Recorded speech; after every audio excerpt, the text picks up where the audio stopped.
Hare Krishna, devotees, please accept my pranam. Now we start our class. Om Ajnanatimradasya Jnananjana Chakshurulmitam Yena Tashmai Shri Guruve Namah. Namo Vishnupadaya Krishnaprasthaya Bhutale Srimate Bhakti Vedanta Swami Iti Namine Namaste Saraswati Devi Gauravani Pracharine Nirvishesha Shunyavadi Paschyata Deshatarine जय श्री कृष्ण चैतन्य प्रभु नित्यानंद श्री अद्वैत गदाधर श्रीवासादि गौर भक्त वृंद। हरे कृष्णा। तो आज का हमारा chapter third chapter पारिवारिक मोह, family illusion. तो पारिवारिक मोह क्या है? तो पारिवारिक मोह होता है अपने परिवार के प्रति अत्यधिक आसक्त होना, अटैचमेंट बनाना, ये होता है पारिवारिक मोह। So we know Prahlad Maharaj set an ideal example of renouncing family attachment. उन्होंने मतलब भगवान की भक्ति के लिए अपने फैमिली से जो अटैचमेंट रखी ही नहीं कभी भी। देखते हैं कि प्रहलाद महाराज के जो पिता थे हिरण्यकश्यप, वो एक मतलब एक तरह से अहंकारी असुर टाइप के थे, अत्याचार करते थे है ना प्रहलाद महाराज पे। लेकिन प्रहलाद महाराज ने फिर भी विष्णु की भक्ति नहीं छोड़ी, वो भगवान विष्णु के परम भक्त थे। अपने मतलब उनके पिता इतना विरोध करते थे उनका, उसके बाद में भी उन्होंने अपना भक्ति मार्ग नहीं छोड़ा। मतलब यहाँ पता चलता है कि उनको अपने परिवार से बिल्कुल भी मोह नहीं था। और हम देखते हैं कि भगवान प्रहलाद महाराज को भगवान से प्रेम था, है ना। तो कहते हैं कि हमें ना मतलब love your family but don't get attach with illusion. हमें अपने परिवार से प्रेम करना है लेकिन उनके मोह में नहीं फंसना। मोह में फंसना फिर माया में फंसना, माया में चले जाएंगे, फिर हम भगवान को फिर हम भूल ही जाएंगे। तो हमें यहाँ पे प्रहलाद महाराज से शिक्षा मिलती है कि हमें केवल भगवान परिवार के साथ रहना है बट उनसे अटैच नहीं होना। उनको प्रेम करना है, उनको केयर करना है बट उनसे अटैच नहीं होना। और इसमें प्रभुपाद जी बताते हैं कि जो हरे कृष्ण महामंत्र है ना, जो कृष्णा भावनामृत आंदोलन है, वही विधि हमारे लिए सर्वश्रेष्ठ है। केवल हम हरे कृष्ण महामंत्र का जाप करेंगे तो हम प्रसन्न रह पाएंगे और इस भौतिक जगत में क्या कर पाएंगे, आनंद का अनुभव कर पाएंगे और जीवन में अपने आनंद का अनुभव कर पाएंगे। और केवल हरे कृष्ण महामंत्र ही हमारे लिए क्या है, एकमात्र निधि है। तो आगे इस तरह से प्रभुपाद जी बता रहे हैं तो हम पढ़ेंगे। आप रीड कर सकते हैं माता जी।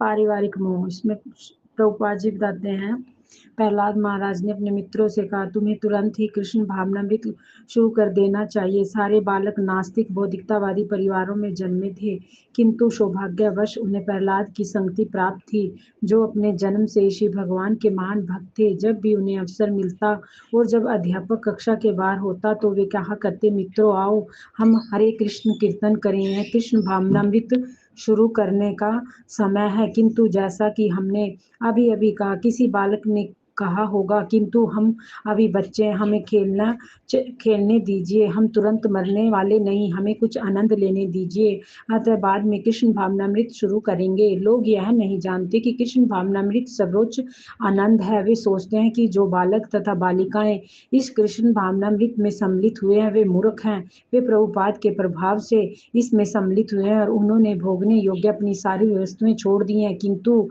वास्तव में ऐसा नहीं है। वे सभी बुद्धिमान शिक्षित बालक बालिकाएं हैं और अत्यंत सम्मानित परिवारों से आए हैं। वे मूर्ख नहीं है, वे हमारे संग में सचमुच ही जीवन का आनंद ले रहे हैं, अन्यथा इस आंदोलन के लिए वे अपना मूल्यवान समय अर्पित न करते। वस्तुतः कृष्ण भावनामृत में आनंदमय जीवन है, लेकिन लोगों को इसका पता नहीं है। वे कहते हैं, इस कृष्ण भावनामृत से क्या लाभ है। जब मनुष्य इंद्रिय तृप्ति में फंस कर बड़ा होता है तो उसमें से निकल पाना बहुत कठिन होता है। इसलिए वैदिक नियमों के अनुसार 5 वर्ष की अवस्था से ही विद्यार्थी जीवन में बालकों को आध्यात्मिक जीवन के विषय में शिक्षा दी जाती है। इसे ब्रह्मचर्य कहते हैं। एक ब्रह्मचारी परम चेतना अर्थात कृष्ण भावनामृत या ब्रह्म चेतना प्राप्त करने में अपना सारा जीवन अर्पित कर देता है। ब्रह्मचर्य के अनेक विधि विधान हैं। उदाहरणतः किसी का पिता कितना ही धनी क्यों ना हो, एक ब्रह्मचारी अपने गुरु के निर्देशन में परीक्षित होने के लिए उसकी शरण में एक दास की तरह आता है और एक तुच्छ दास की भांति कार्य करता है। यह कैसे संभव है? हमें इसका वास्तविक अनुभव हो रहा है। एक अत्यंत सम्मानित परिवार से दास की तरह आता है और एक तुच्छ दास की भांति कार्य करता है। यह कैसे संभव है? हमें इसका वास्तविक अनुभव हो रहा है कि अत्यंत सम्मानित परिवारों के बहुत ही अच्छे बालक यहाँ पर किसी भी तरह का कार्य करने में संकोच नहीं करते। वे थालियाँ धोते हैं, फर्श साफ करते हैं, वे हर प्रकार का कार्य करते हैं। Hare Krishna. Thank you so much माताजी। Next I will read. एक शिष्य की माता को अपने बेटे पर आश्चर्य हुआ जब वह अपने घर गया। इसके पूर्व यह दुकान तक भी नहीं जाता था, किंतु अब वह 24 घंटे काम में लगा रहता है। जब तक आनंद की अनुभूति न हो, भला कोई व्यक्ति कृष्ण भावनाभावित जैसे विधि में क्यों संलग्न होने लगा? यह केवल हरे कृष्ण कीर्तन करने से ही है। यही हरे कृष्ण मंत्र हमारी एकमात्र निधि है। मनुष्य एकमात्र कृष्ण कृष्णा भावनाभावित से प्रसन्न रह सकता है। वस्तुतः यह आनंद पूर्व जीवन है, किंतु बिना प्रशिक्षित हुए ऐसा जीवन बिताए नहीं जा सकता। प्रहलाद महाराज कहते हैं कि हर व्यक्ति पारिवारिक स्नेह से बंधा है। जो व्यक्ति पारिवारिक मामलों में अनुरक्त रहता है, वह अपनी इंद्रियों को वश नहीं कर सकता। स्वभावतः हर व्यक्ति किसी न किसी से प्रेम करना चाहता है। उससे समाज, मैत्री तथा प्रेम की आवश्यकता होती है। यह आत्मा की मांगे है, किंतु वे विकृत रूप से प्रतिबिंबित हो रही है। मैंने देखा है कि आपके देश के अनेक पुरुषों तथा स्त्रियों का कोई पारिवारिक जीवन नहीं है, बल्कि उन्होंने अपना प्रेम कुत्तों-बिल्लियों में स्थापित कर रखा है, क्योंकि वे किसी न किसी से प्रेम करना चाहते हैं, किंतु किसी को भी उपयुक्त न पाकर उनका बहुमूल्य प्रेम कुत्ते-बिल्लियों को दे देते हैं। हमारा कार्य है इस प्रेम को जिससे कहीं न कहीं स्थापित करना है कि श्री कृष्ण पर स्थानांतरण करना। यही कृष्ण भावना भावित है। यही कृष्ण भावनामृत है। यदि आप अपने प्रेम को भगवान कृष्ण को पर स्थानांतरित करते हैं, तो यह सिद्ध है कि किंतु आजकल लोग हताश किया तथा ठगा जा रहा है। अतः उन्हें इसका ज्ञान नहीं रहता कि वे अपना प्रेम कहाँ स्थापित कर रहे हैं। अतः अंत में वे कुत्ते-बिल्लियों का पर अपना प्रेम स्थापित कर देते हैं। हर व्यक्ति भौतिक प्रेम से बद्ध है। भौतिक प्रेम में उन्नत व्यक्ति के लिए आध्यात्मिक जीवन विकसित कर पाना बहुत कठिन है, क्योंकि प्रेम का यह बंधन अत्यंत बलशाली होता है। इसलिए प्रहलाद महाराज प्रस्ताव रखते हैं कि मनुष्य को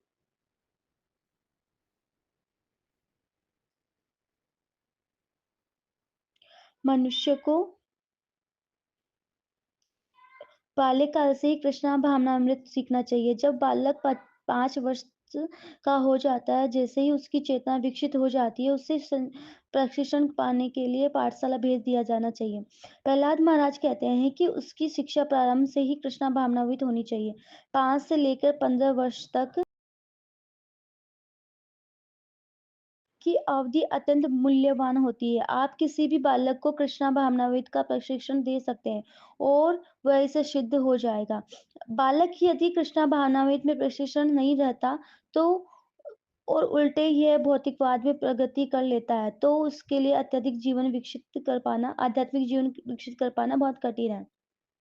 यह आध्यात्मिकवाद क्या है? भौतिकवाद का अर्थ यह है कि इस जगत में हम सभी आत्माएँ होते हुए भी इस जगत का किसी न किसी प्रकार भोग करना चाहते हैं। आनंद आध्यात्मिक जगत में श्री कृष्ण से संबंधित अपने शुद्ध रूप से विद्यमान रहता है, किंतु हम यहाँ कलुषित सुख का भोग कर रहे हैं। जिस तरह बावरी न्यूयॉर्क की एक बस्ती का हर व्यक्ति सोचता है कि यह कुछ शराब पीकर भोग कर सकता है। भौतिक भोग का मूल्य सिद्धांत मैथुन है। इसलिए मैथुन न केवल मानव समाज में मिलेगा, अपितु बिल्ली समाज में भी मिलेगा। बिल्ली और कुत्ते समाज में, पक्षी समाज में, सभी में मिलेगा।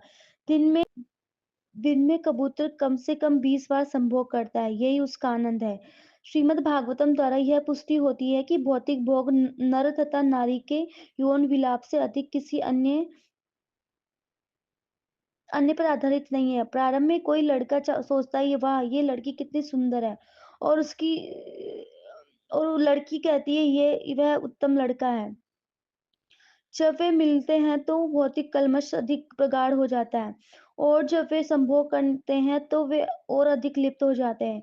कैसे जैसे ही लड़का लड़की विवाहित हो जाते हैं तो वे एक घर चाहते हैं, फिर उसके बच्चे उत्पन्न होते हैं। जब बच्चे जन्म लेते हैं तो वे सामाजिक मान्यताएं, समाज में तथा प्रेम चाहते हैं। इसी तरह भौतिक आसक्ति बढ़ती जाती है। इन सभी में धन की आवश्यकता होती है। जो व्यक्ति अतीव भौतिकवादी होता है वह किसी को भी ठग सकता है, किसी का भी वध कर सकता है, धन की मांग कर सकता है, उधार ले सकता है या चोरी कर सकता है। कोई भी कार्य जिससे धन प्राप्त हो वह उसे कर सकता है। ओके, नेक्स्ट कौन पढ़ेगा? ओके माता जी।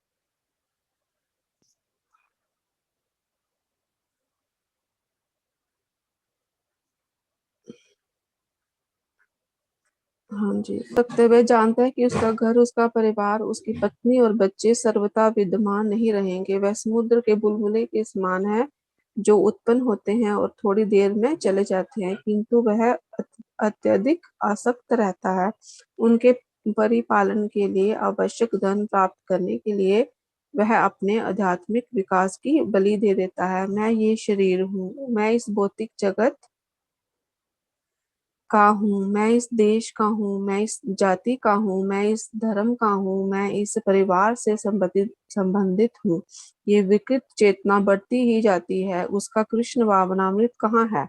वह इतनी गहराई तक पहुंच जाता है कि उसके लिए धन अपने जीवन से भी अधिक मूल्यवान बन जाता है। दूसरे शब्दों में वह धन के लिए अपने परिवार को खतरे में डाल सकता है, चाहे कोई गृहस्थ हो या श्रमिक, व्यापारी हो या चोर, डकैत या धूर्त। हर व्यक्ति धन के पीछे लगा हुआ है। यही मोह है। इस बंधन में वह अपने को विनष्ट कर देता है। प्रहलाद महाराज कहते हैं कि इस अवस्था में जब आप भौतिकतावाद में अत्यधिक लीन हो और आप कृष्ण भावनामृत का अनुशीलन नहीं कर सकते, इसलिए मनुष्य को बालपन से ही कृष्ण भावनामृत का अभ्यास करना चाहिए। निसंदेह श्री चैतन्य महाप्रभु इतने दयालु हैं कि वह कहते हैं, कभी ना करने की अपेक्षा विलंब से करना श्रेष्ठ है। यद्यपि तुम अपने बालपन से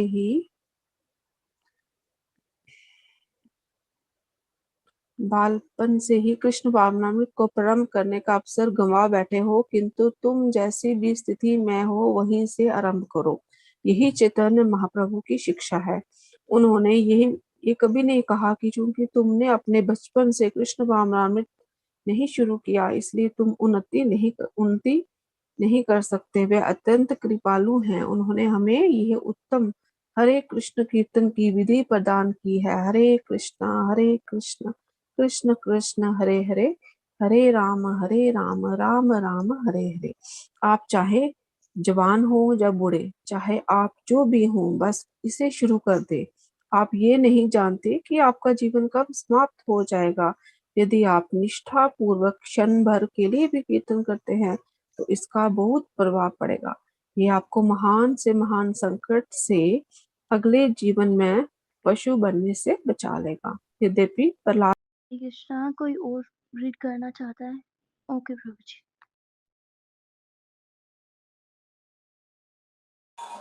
हरे कृष्णा माता जी, दंडवत प्रणाम सभी को।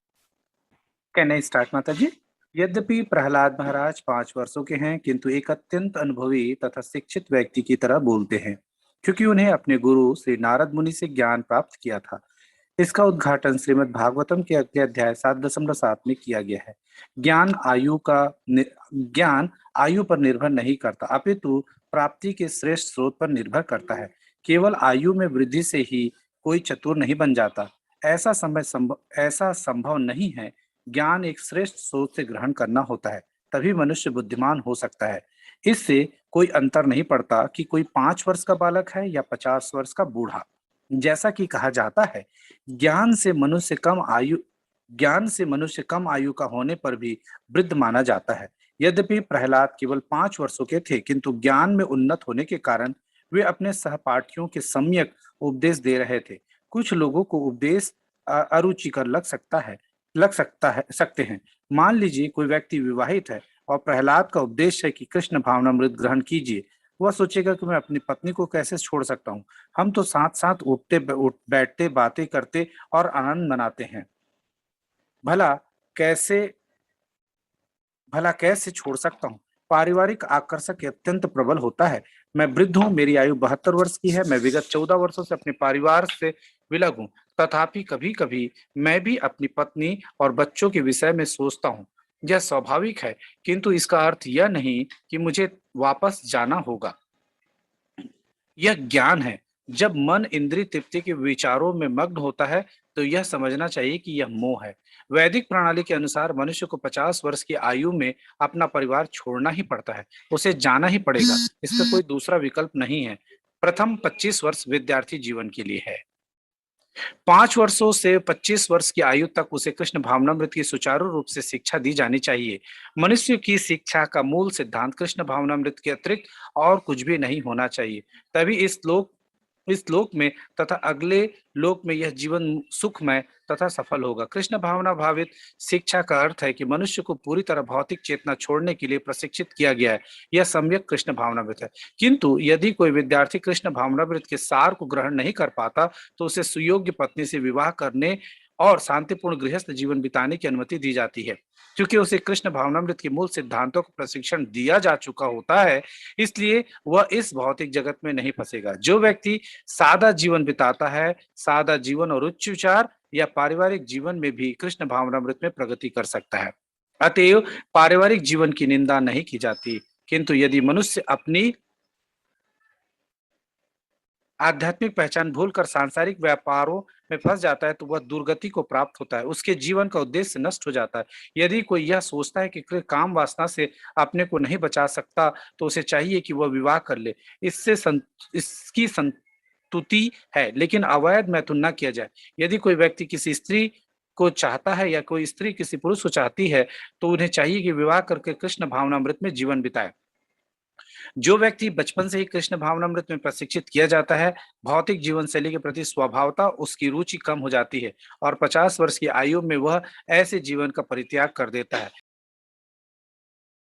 यह किस तरह परित्याग करना शुरू करता है। पति तथा पत्नी घर छोड़कर एक साथ तीर्थ यात्रा पर चले जाते हैं। यदि कोई व्यक्ति 25 वर्ष से लेकर 50 वर्ष की आयु तक पारिवारिक जीवन में रहा है, तो तब तक उसकी कुछ संतानें अवश्य बड़ी हो जाती हैं। इस तरह 50 वर्ष की आयु में पति अपने पारिवारिक मामले अपने गृहस्थ जीवन बिताने वाले पुत्रों में से किसी को सौंप कर अपनी पत्नी के साथ पारिवारिक बंधनों को भुलाने के लिए किसी तीर्थ स्थान की यात्रा पर जा सकता है। जब वह पुरुष पूरी तरह विरक्त हो जाता है, तो वह अपनी पत्नी से अपने पुत्रों के पास वापस चले जाने के लिए कहता है और स्वयं अकेला रह जाता है। यही वैदिक प्रणाली है। हमें क्रमशः आध्यात्मिक जीवन में उन्नति करने के लिए अपने आप को अवसर देना चाहिए। अन्यथा यदि हम सारे जीवन भौतिक चेतना में ही बंधे रहे, तो हम अपनी कृष्ण चेतना में पूर्ण नहीं बन सकेंगे और इस मानव जीवन का सुअवसर को खो देंगे। तथा कथित सुखी पारिवारिक जीवन का अर्थ है कि हमारी पत्नी तथा हमारी संतानें हमें अत्यधिक प्रेम करती हैं। इस तरह हम जीवन का आनंद उठाते हैं, किंतु हम यह नहीं जानते कि यह आनंद या भोग मिथ्या है और मिथ्या आधार पर टिका है। हमें पलक झपकते ही इस भोग को त्यागना पड़ सकता है। मृत्यु हमारे वश में नहीं है। श्रीमद् भगवद गीता से हम यह सीखते हैं कि जो व्यक्ति अपनी पत्नी पर अधिक आसक्त रहता है, तो मरने पर अगले जन्म में उसे स्त्री का शरीर प्राप्त होगा। यदि पत्नी अपने पति पर अत्यधिक अनुरक्त रहती है, तो अगले जन्म में उसे पुरुष का शरीर प्राप्त होगा। इसी प्रकार यदि आप पारिवारिक व्यक्ति नहीं हैं, बल्कि कुत्तों बिल्लियों से अधिक लगाव रखते हैं, तो अगले जीवन में आप कुत्ता या बिल्ली होंगे। ये कर्म अर्थात भौतिक प्राकृतिक के नियम हैं। कहने का तात्पर्य यह है कि मनुष्य को तुरंत ही कृष्ण भावनामृत प्रारंभ कर देना चाहिए। मान लीजिए कि कोई यह सोचता है, मैं अपना यह खेल कूद का जीवन बिताने के बाद जब बूढ़ा हो जाऊंगा और मेरे पास करने के लिए कुछ नहीं होगा, तो मैं कृष्ण भावनामृत संघ में जाकर कुछ सुनूंगा। निश्चय ही उस समय आध्यात्मिक जीवन बिताया जा सकता है, किंतु इसकी प्रतिभूति यह कहाँ है कि कोई व्यक्ति वृद्धावस्था तक जीवित रहेगा। मृत्यु किसी भी समय आ सकती है। इसीलिए आध्यात्मिक जीवन को टालना अत्यंत खतरनाक है। इसीलिए मनुष्य को चाहिए कि तत्क्षण कृष्ण भावनामृत के सुअवसर का लाभ उठाए। यही इस संघ का प्रयोजन है कि प्रत्येक व्यक्ति को जीवन की किसी भी अवस्था में कृष्ण भावनामृत प्रारंभ करने का अवसर प्रदान किया जाए। हरे कृष्ण कृष्ण कृष्ण हरे हरे, हरे राम राम राम हरे हरे के कीर्तन की विधि से प्रगति दुर्गति से होती है तथा फल के प्रति तत्काल होती है। हम उन हम उन समस्त देवियों एवं सज्जनों से जो कि हमारा व्याख्यान सुनते हैं या हमारा साहित्य पढ़ते हैं, अनुरोध करेंगे कि घर पर खाली समय में हरे कृष्ण कीर्तन करें और हमारी पुस्तकें पढ़ें। यही हमारा अनुरोध है। हमें विश्वास है कि आपको यह विधि अत्यंत सुखकर तथा प्रभावशाली लगेगी। हरे कृष्ण।